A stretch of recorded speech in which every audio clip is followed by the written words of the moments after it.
स्वतः पीडितेच्या वडिलांशी 2 वेळा बोललो. मी त्यांना हे समजावून सांगितलं की आपल्याला नराधमाला मृत्यूदंडाची शिक्षा करून घ्यायची आहे.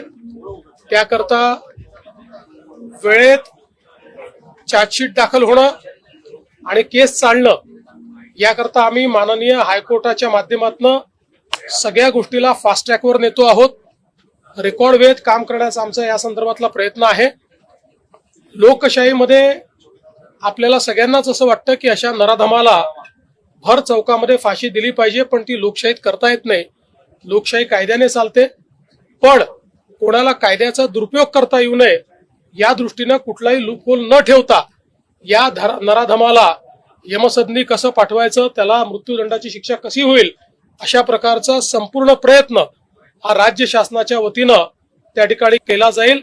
न्यायालयातनं हे प्रकरण वेगानं मार्गी लावलं जाईल. तशा संदर्भातलं एक लेखी पत्र देखील आम्ही पीडितेच्या कुटुंबाला दिलेलं आहे.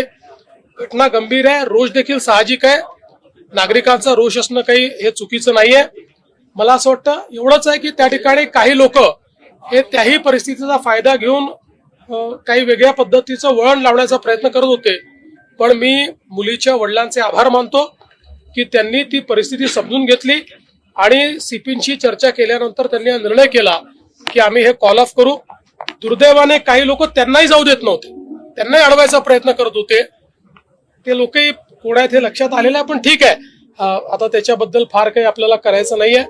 मात्र मुलीच्या वडिलांनी जो काही त्या ठिकाणी ती भूमिका घेतली त्याबद्दल आम्ही त्यांचे आभारी आहोत आणि या कुटुंबाच्या पाठीशी आम्ही शक्ती ताकदीने उभे राहू. प्रकरणातील जो आरोपी आहे त्याच्यावर 2019 मध्ये देखील एक गुन्हा दाखल झाला, म्हणजे पुराव्याअभावी त्याची म्हणूनच आता त्याचे जुने गुन्हे देखील काय आहेत हे शोधून काढले जातील. कोणी लॅप्सेस ठेवले होते का ते देखील बघितलं जाईल.